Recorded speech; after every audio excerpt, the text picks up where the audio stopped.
बड़ौदा विधानसभा उपचुनाव में सभी राजनीतिक पार्टियों ने चुनाव प्रचार में पूरी ताकत झोंकी। कांग्रेस पार्टी अपना गढ़ बचाने, भाजपा पहली बार कमल खिलाने, जजपा और इनेलो प्रतिष्ठा बचाने को लड़ रही हैं लड़ाई।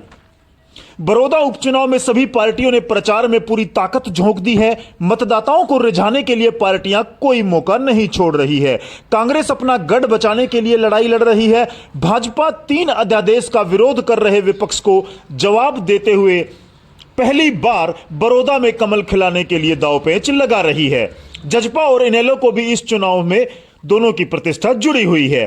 इस सीट पर देवीलाल का भी प्रभाव रहा है। दोनों के बीच देवीलाल के वोट बैंक पर अपनी पकड़ बनाए रखने के लिए लड़ाई जारी है। जजपा नेता और कार्यकर्ता हुड्डा का गढ़ तोड़कर देवीलाल के वोट बैंक पर अपनी पकड़ बनाए रखने के लिए सहयोगी पार्टी भाजपा के साथ जोर शोर से चुनाव प्रचार में जुट गए हैं। हरियाणा प्रदेश भाजपा के अध्यक्ष ओम प्रकाश धनखड़ ने चुनाव प्रचार के दौरान कहा कि देश का मान बढ़ाने वाले प्रत्याशी को हुड्डा को भी समर्थन करना चाहिए। ओम प्रकाश धनखड़ ने कहा कि एक ऐसा प्रत्याशी भाजपा ने दिया है जिसका सभी दलों को समर्थन करना चाहिए और सर्वसम्मति से भारत की आन बान शान योगेश्वर दत्त को विधानसभा में भेजना चाहिए।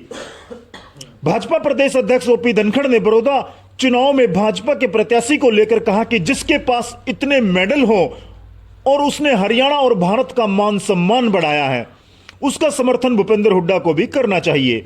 धनखड़ ने कहा कि हुड्डा के पास 10 साल खजाने की चाबी रही, उन्होंने कोई विकास कार्य नहीं किया। धनखड़ ने हुड्डा पर परिवारवाद की राजनीति करने का भी आरोप लगाया। धनखड़ सोमवार को मकड़ोली टोल प्लाजा पर बोल रहे थे। उधर गोहाना में कांग्रेस के पूर्व मुख्यमंत्री और नेता प्रतिपक्ष भूपेंद्र सिंह हुड्डा ने कहा कि आज किसानों को उनकी फसलों का उचित रेट नहीं दिया जा रहा है। हम आपको बता दें कि जिस तरह से बड़ौदा के उपचुनाव में अब कुछ ही दिन शेष बचे हैं, मतदान को लेकर के सभी पार्टियों ने अपनी पूरी ताकत झोंक दी है और चुनाव प्रचार में तेजी आ गई है। वहीं एक बड़ी खबर आ रही है, कांग्रेस के पूर्व नेता जगबीर मलिक और किताब मलिक भाजपा में शामिल हो गए हैं और भाजपा पार्टी को इससे काफी मजबूती भी मिली है। देवीलाल की पार्टी यहां से लगातार 7 बार चुनाव जीती थी और 3 बार यहां से लगातार कांग्रेस पार्टी के प्रत्याशी स्वर्गीय कृष्ण हुड्डा ने यह सीट जीती थी और अब इस सीट को लेकर के भाजपा और कांग्रेस दोनों ही पार्टियों के लिए नाक का सवाल बन गया है और दोनों ही पार्टियों ने चुनाव प्रचार तेज कर दिया है। वहीं इंडियन नेशनल लोकदल से अभय सिंह चौटाला और इनेलो सुप्रीमो ओम प्रकाश चौटाला भी लगातार प्रचार कर रहे हैं।